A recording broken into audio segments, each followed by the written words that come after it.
هذا القرآن يوحدنا لطريق الخير يوجهنا الله تعالى أنزله ورسول الله بسم الله الرحمن الرحیم. بیان ابواب ثلاثی مزید ملحق بربائی. ثلاثی مزید فی ملحق بربائی کی ابواب کا بیان. جب مصنف رحمۃ اللہ علیہ ثلاثی مجرد، ثلاثی مزید فی، رباعی مجرد اور رباعی مزید فی کے ابواب سے فارغ ہوئے، تب یہاں سے ثلاثی مزید فی ملحق بربائی کے ابواب کو بیان کریں گے. اور سب سے پہلے انہوں نے ثلاثی مزید فی ملحق بربائی کی تقسیم کی ہے. فصل چہاروں، چوتھی فصل، در ثلاثی مزید فی ملحق بربائی، ثلاثی مزید فی ملحق بربائی کے بیان میں. کہنے کہ ثلاثی مزید ملحق یا ملحق بربائی مجرد باشد یا ملحق بربائی مزید. ثلاثی مزید فی ملحق بربائی یا تو ملحق بربائی مجرد ہوگا یا ملحق بربائی مزید فی ہوگا. یعنی ثلاثی مزید فی کو، مزید فی کا جب ربائی کے ساتھ الحاق کیا گیا ہوگا تو ربائی مجرد کے ساتھ اس کا الحاق کیا گیا ہوگا یا ربائی مزید فی کے ساتھ اس کا الحاق کیا گیا ہوگا. اگر ربائی مجرد کے ساتھ اس کا الحاق کیا گیا ہے تو کہہ رہے کہ اول راحت بابست اس کے 7 باب آتے ہیں. یہ پہلا باب ہے فعلالتن کے وزن پر. ان ابواب کے اندر اگر آپ غور کریں گے تو آپ پائیں گے کہ ان میں کسی نہ کسی حرف کا اضافہ ہوتا ہے، کوئی نہ کوئی حرف زائد ہوتا ہے جو جس کو زائد کر کے، جس کو بڑھا کر، جس کا اضافہ کر کے اس کا الحاق کیا گیا ہے ربائی کے ساتھ. مثال کے طور پر یہ ہے جو باب ہے فعلالتن کے وزن پر، یہ تو یہ باب ہوا ثلاثی مزید فی ملحق بربائی مجرد کا، اس کا وزن بتایا فعلالتن، اور یہی وزن رباعی کا بھی ہے. پھر فرق کیا ہوگا؟ فرق یہ ہوگا کہ رباعی کا جو وزن ہے اس میں چاروں کے چاروں حروف اصلی ہے، اور اس میں 3 حروف اصلی ہے اور 1 حرف زائد ہے جس کا اضافہ کر کے اس کو رباعی کے ساتھ، رباعی کے وزن پر کیا گیا، رباعی کے ساتھ لحاق کیا گیا. کریں گے زیادت تکرار لام است. اس میں لام کلمے کا تکرار ہے. چو الجلببتو، جیسے کہ الجلببتو چادر پوشانیدن، چادر پہنانا. تو اس کے معنی اصل ہے جین لام با جلبا، اور اس پر ایک اور لام کلمہ نبا کا اضافہ کر کے اس کا الحاق ربائی کے ساتھ کیا گیا ہے. تصریف ہو جلببا یجلبو، آخر تک گردان کر لیجیے اس کی. دوسرا باب ہے فعولتن کے وصل پر، زیادت واو اس باد عین، چو اثر ولتو. اس میں واو کا اضافہ ہے عین کلمے کے بعد.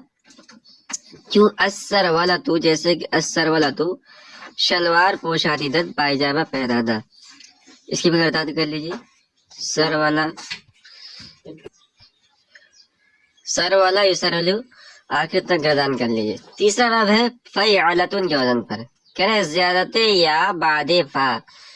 اس باب میں فا کلمے کے بعد یا کا اضافہ ہے. چو السیطرتو، جیسے کہ السیطرتو برگماشتہ شدن، مسلط ہونا. سیطرہ یسیطرو، آخر تک گردان کر لیجیے. اس کے بعد چوتھا باب ہے فعلتن کے وزن پر، بزیادت یا بعد عین، عین کلمے کے بعد اس میں یا کا اضافہ ہے. چو الشریفتو، جیسے کہ الشریفتو افزونی برگہائے کشت بریدن، کھیت کے بڑے ہوئے شاخوں کو کاٹنا. تصریف ہو شریفہ یشریفو، آخر تک گردان کر لیجیے. پانچواں ہے فعلتن کے وزن پر، بزیادت واو بعد فا، فا کلمے کے بعد اس باب میں واو کا اضافہ ہے. چو الجوربتو جیسے کہ الجوربتو پائتابہ پوشانیدن پائتابہ پہنانا. پائتابہ جو موزے کے اوپر یعنی چمڑے کے موزے کے اوپر اس کی حفاظت کے لیے جو پہنا جاتا ہے خفین کے اوپر اسے کہتے ہیں پائتابہ، عربی میں کہتے ہیں جورب. تصریف جوربہ یجوربو آخر تگرتن کے لیے اس کی. اس کے بعد ہے چھٹا با فعدلتن کے وزن پر بزیادت نون بعد عین. عین کلمے کے بعد اس میں نون کا اضافہ ہے. چو القلنسۃ جیسے کہ القلنسۃ کلہ پوشانیدن ٹوپی پہنانا. تصریف ہو قلنسا یقلنسو آخر تک دان کر لیجیے. ساتواں ہے فعلاتن کے وزن پر بزیادت یا بعد لام. لام کلمے کے بعد اس میں یا کا اضافہ ہے. چو القلنساتو جیسے کہ القلنساتو کلا پوشانیدن ٹوپی پہنانا. تصریف ہو قلسا یقلسی قلساتن فهو مقلسن وقلسی یقلسا قلساتن فهو مقلسن. الامر منه قلسی والنهی عنه لا تقلسی الظرف منه مقلسن. اس باب کے سیغوں کے اندر یعنی تعلیل کیا گیا ہے اور آپ غور کریں گے تو خود پتہ چل جائے گا. یہاں مصنف نے بتایا کہ اس باب میں جو ہے بزیادت یا بعد لام، لام کلمے کے بعد یا کا اضافہ ہے. اور مثال لیجیے القلساتو، تو آپ القلساتو کا مادہ کا نکالیں گے تو مادہ نکلے گا قالسا، قاف لام سین. تو سین یہ لام کلمہ ہے. تو لام کلمے کے بعد یہاں تو یا نہیں ہے، یہاں تو الف ہے. پھر تو آگے جب آپ تعلیل پڑھیں گے تو سمجھ میں آئے گا القلساتو یعنی قلساتو یہ اصل میں قلسیتن تھا جس میں یا ہے سین یہ لام کلمہ اس کے بعد یا موجود ہے. اور تعلیل کیسے کیا گیا تو اکثر تعلیل ایک قاعدے کے تحت کیا گیا. قاعدہ ہے کہ یا متحرک ماقبل مفتوح ہو تو یا کو الف سے بدل لیا جاتا ہے. کہہ رہے کہ اصل قلسا قلسیا بود، قلسا یہ اصل میں قلسیا تھا. ٹھیک ہے. یا متحرک ماقبل مفتوح، یا متحرک ہے یعنی یا متحرک کا مطلب یہاں پر کوئی حرکت ہے اور فتح والی حرکت ہے، اس کا ماقبل مفتوح ہے. ٹھیک ہے. سینہ مفتوح ہے. یارہ الف کا دن تو یا کو الف سے بدل دیا گیا. قاعدہ ہے کہ یا متحرک ہو اس کا ماقبل مفتوح ہو تو یا کو الف سے بدل دیا جاتا ہے.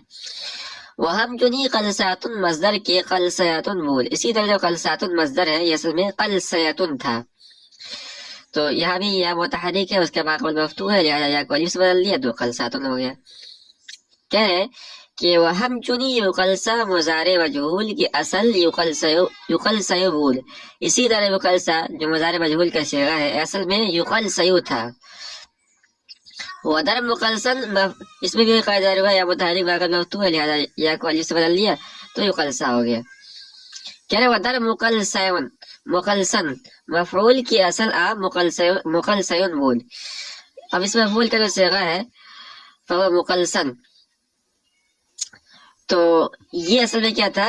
کہہ رہے کہ مقلسن جو اس میں مفعول کا صیغہ ہے اصل میں مقلسیون تھا.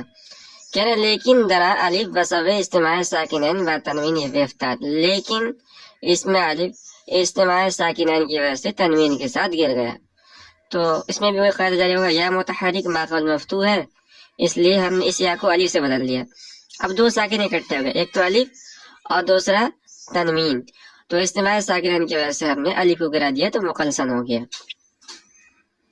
اس کے بعد کہہ رہے کہ یقلسی مضارع معروف کی اصل یقلسی بود. یقلسی جو مضارع معروف کا صیغہ ہے اصل میں یقلسیو تھا، یا پر ضمت تھا. یارہ ساکن کے دن یا کو ساکن کر دیا ہم نے. یا کو کیوں ساکن کیا ہم نے؟ اس لیے کہ کسرے کے بعد ضمہ دشوار سمجھا جاتا ہے اس لیے یا کو ساکن کر دیا. ہم چنی مقلسن اس میں فاعل کی اصل مقلسیون بود. اسی طرح مقلسن جو اس میں فاعل کا صیغہ ہے یہ اصل میں مقلسیون تھا. اس میں کوئی قاعدہ جاری ہوا کہ یا کے کسرے کے بعد ضمہ دشوار سمجھا گیا اس لیے ہم نے اس یا کو ساکن کر دیا. جب ہم نے اس یا کو ساکن کر دیا تو اب دو ساکن اکٹھے ہو جائیں گے، ایک تو یا ساکن اور دوسرا جو تنوین تھا یہ بھی ساکن ہو گیا. لیکن یا آپ بعد سکون بسبب اجتماع ساکنین و تنوین افتاد. کیا لیکن اس کا یا بعد سکون کے بعد اجتماع ساکنین کی وجہ سے با تنوین افتاد تنوین کے ساتھ گر گیا.